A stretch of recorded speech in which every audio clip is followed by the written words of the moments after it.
अयोध्या वो पावन नगरी जहां मृत्यु भी दस्तक देने से पहले 1000 बार सोचती है। पिछले कई बरसों से एक भी यमदूत अयोध्या के द्वार पार नहीं कर पाया, और जब यमदूत हार मान ले तो खुद यमराज को आना पड़ता है। यमलोक में हड़कंप मच गया। चित्रगुप्त कांपते हुए बोले, प्रभु, अयोध्या में कोई मरता ही नहीं, हमारे यमदूत द्वार तक नहीं पहुंच पाते। द्वार पर खड़ा एक वानर उसकी देह से निकलने वाला तेज हमें जला देता है। यमराज ने जोरदार ठहाका लगाया। पूरा यमलोक कांप उठा। हनुमान, वो बंदर, मैं काल हूं, महाकाल को भी ले आऊंगा, देखता हूं कौन रोकता है मुझे। यमराज अपने काले महिष पर सवार होकर अयोध्या की ओर चल पड़े।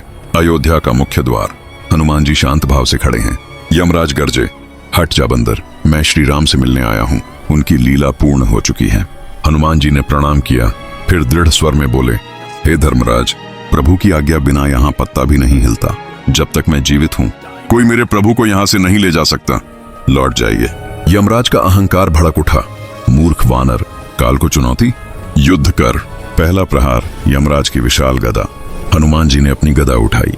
दोनों गदाओं की टक्कर से ऐसा धमाका हुआ मानो ब्रह्मांड फट पड़ा।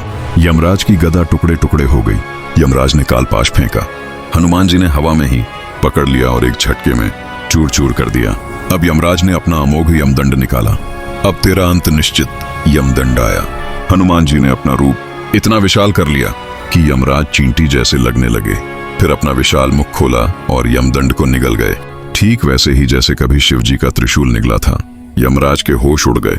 उसी पल हनुमान जी की गदा पड़ी। एक ही प्रहार में यमराज कराहते लंगड़ाते यमलोक भाग छूटे। कुछ दिन बाद श्री राम सिंहासन पर बैठे अंगूठी से खेल रहे थे।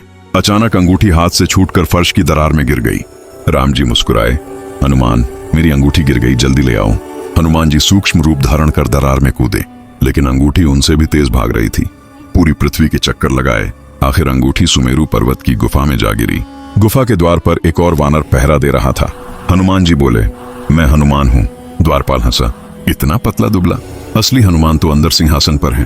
अंदर पहुंचे तो स्तब्ध रह गए। सिंहासन पर पिछले कल्प के अत्यंत विशाल दिव्य हनुमान विराजमान थे। उन्होंने कहा, हर कल्प में राम जी मुझे यही अंगूठी लेने भेजते हैं। यहाँ अंगूठियों का पहाड़ लग जाता है। ले, ये तेरी अंगूठी ले जा। इधर हनुमान जी लीला में उलझे थे, उधर यमराज दूसरी बार अयोध्या पहुंच गए। हनुमान जी ने देख आकाशवाणी हुई, हे धर्मराज, हनुमान के आने से पहले श्री राम आपका इंतजार कर रहे हैं। यमराज साधु वेश में महल में पहुंचे। राम जी से बोले, यह बात गुप्त रहे, जो सुने उसे मृत्युदंड। राम जी ने लक्ष्मण को द्वार पर खड़ा कर दिया। तभी दुर्वासा अर्षया धमके, मुझे अभी राम से मिलना है, वरना अयोध्या को श्राप। लक्ष्मण मजबूरन अंदर घुसे। यमराज गायब। इसी कारण राम जी ने लक्ष्मण को त्यागा। लक्ष्मण सरयू में जल समाधि लेने चले गए। जब हनुमान जी अंगूठी लेकर लौटे तो सरयू तट पर श्री राम सहित सारा परिकर वैकुंठ जा रहा था। राम जी ने अंतिम आशीर्वाद दिया, हनुमान, कलयुग के अंत तक पृथ्वी पर रहो, जहां मेरा नाम होगा वहां तुम रहोगे। यमराज मर गए, लक्ष्मण चले गए, पर हनुमान जी आज भी हैं, अमर हैं, हमारे बीच हैं। जब तक राम का नाम होगा हनुमान की गदा गरजेगी। बोलो सियावर रामचंद्र की जय, पवन सुत हनुमान की जय। कमेंट में लिखो, हनुमान जी अमर हैं। सब्सक्राइब करो, बेल दबाओ। अगली कथा में मिलते हैं। रावण मरने के बाद जब बाली ने हनुमान को ललकारा था, जय श्री राम, जय हनुमान।